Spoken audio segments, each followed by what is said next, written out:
a lot of your work and why, to explain to our audience who don't know already, that why Josh is recognized as he was by Time Magazine is for fighting the gun companies and really putting them out of business and representing people who are victims of gun violence in a way that hasn't been done. So it's both pioneering and effective. So to that, before we get into talking about the legal parts of the Trump administration now, I want to ask you about I know that you were very involved in the Uvalde case, and there's been news over the past couple of days. Can you walk us through that briefly and just what's happening with Sure. that?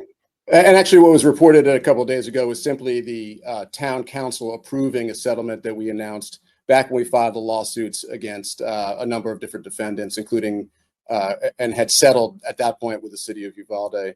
The families made the determination that any lawsuit against law enforcement is incredibly difficult, even in a situation where we all saw they abjectly failed in a response to an active shooter.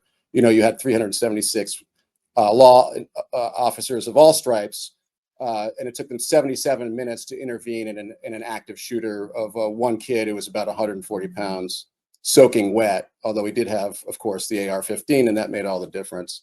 So even under those circumstances where clearly they didn't do their job, it's very hard to sue them. Having said that, if we had won, Michael, against the city, the damages would be astronomical.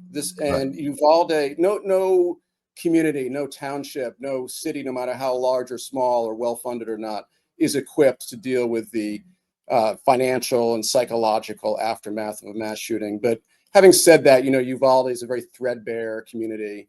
And these are families that chose to live in Uvalde. They lost their children in a Uvalde shooting. They're going to continue to live in this community.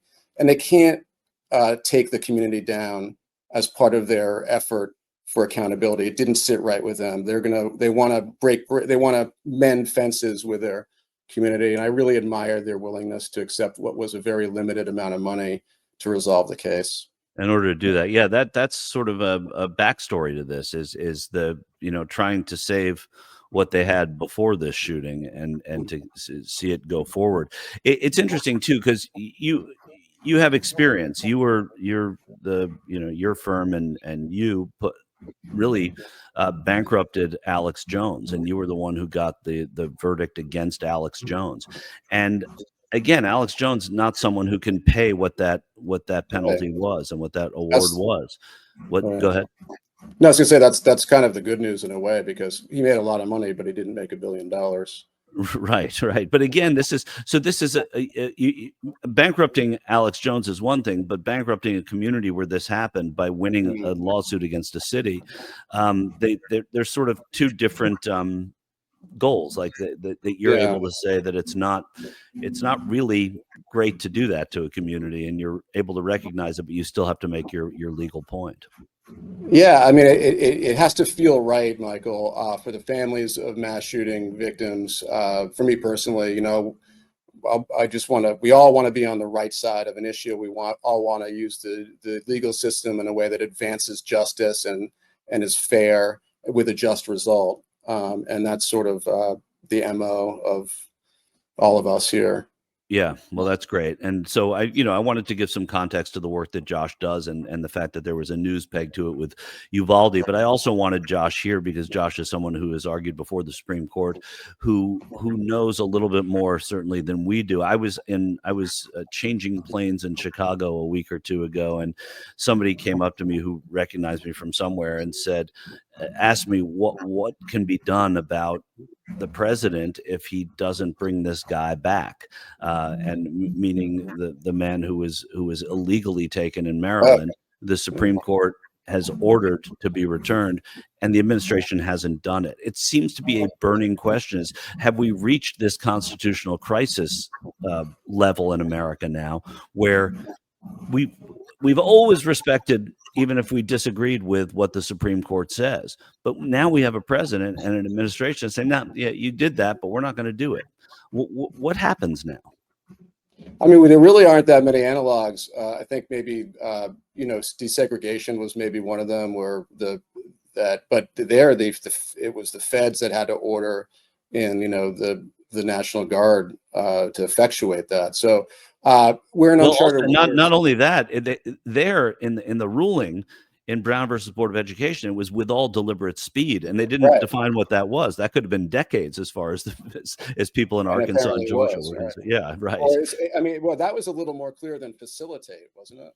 Like, Yeah, that's true. Yeah, I mean, facilitate is not exactly a specific word that designates a certain specific act or timeliness. What's and so right. And that's just to explain that to people who don't know, they're saying that the administration is ordered to facilitate the return. right. So what does that mean? And so the administration has a little bit of wiggle room, in my view. I think this is a burning question. Look, if we're not in a constitutional crisis right now, check back, next Monday, because envelopes are being pushed beyond which they've ever been pushed. So I'm not the scholar to address this historically, really. And just to correct you, I have argued before the Supreme Court, but not the the Connecticut Supreme Court. I successfully avoided arguing in the U.S. Supreme Court in the Sandy Hook case, which was Oh, a victory by winning in Connecticut, you were by able winning and then beating back their petition for certification. But that's sort of irrelevant to your question.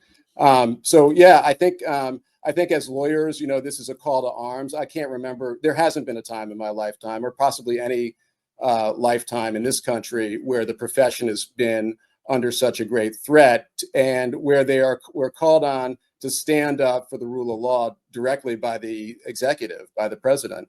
right. And he's going after lawyers clearly because lawyers are the last straw. They're the last. They're the last bulwark against his dominance of all branches of government and his ability to do whatever he wants to whoever he wants. Otherwise, he wouldn't be targeting private law firms and individual lawyers. Yeah, I want to push back a little when you say, if this isn't a constitutional crisis, let's see what's coming down the pike, because there that we to a lot of people, we're here, right? Yeah.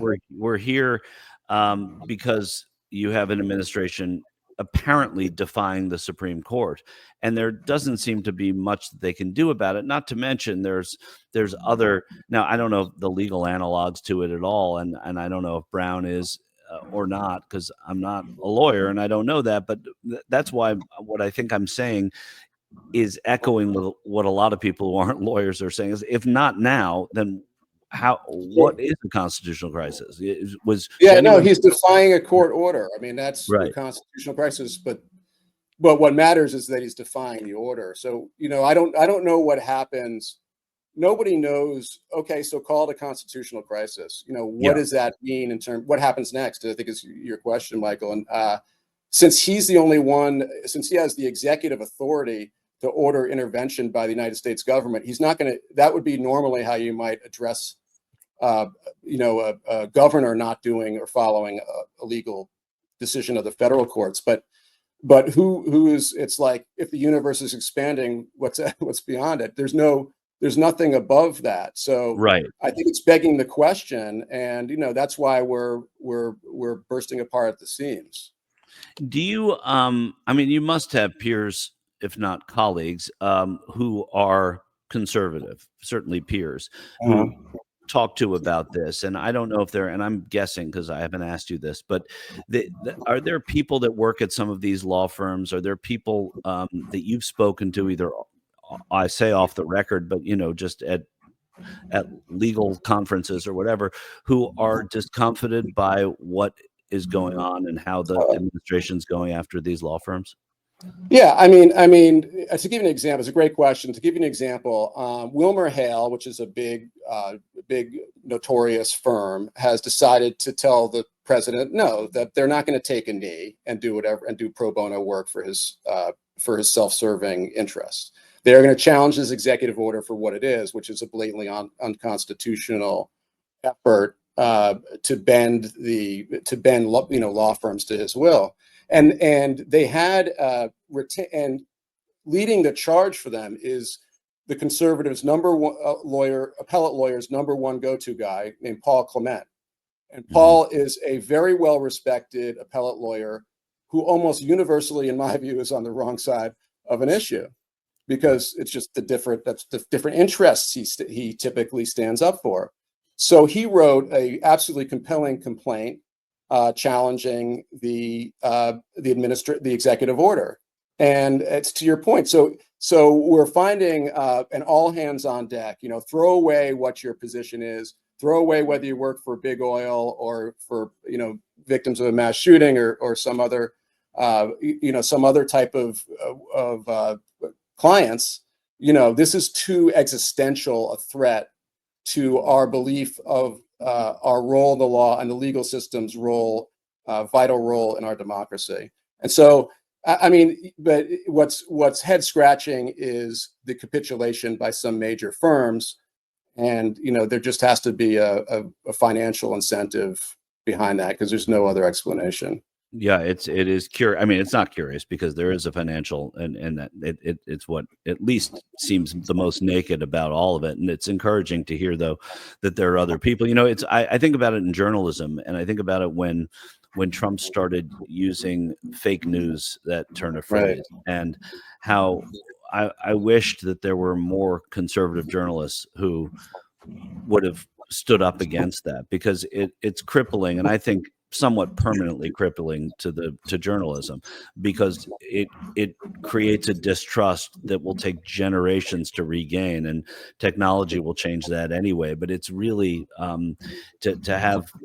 to know that lawyers are at least coming together on this and standing up for their profession is much more encouraging than what I saw among journalists at the sort of the genesis of the Trump campaign, or the Trump administration and campaign. As when he started labeling fake news, that was the same sort of thing, and nobody did enough about that. So, he's branding journalism in a very negative way, or marketing it in a way that is, hitting it at its essence and its core fact-finding, virtues. And it works. But he's also saying the only places to trust are the ones that agree with me. Yeah, that's his view of fake versus real. But this stuff works. Even if the law firms have to go and they have to defend this, right? And they have to, and there's no penalty to Trump if his executive orders get found to be unconstitutional and of no legal weight. It does, so that's why. So that's the problem here, especially because he's got immunity. There's no overstepping his bounds. At least his perception of that is the case, is that there's no overstepping, and there probably isn't. Yeah, that's interesting. I want to ask you one question while we still have you before you go.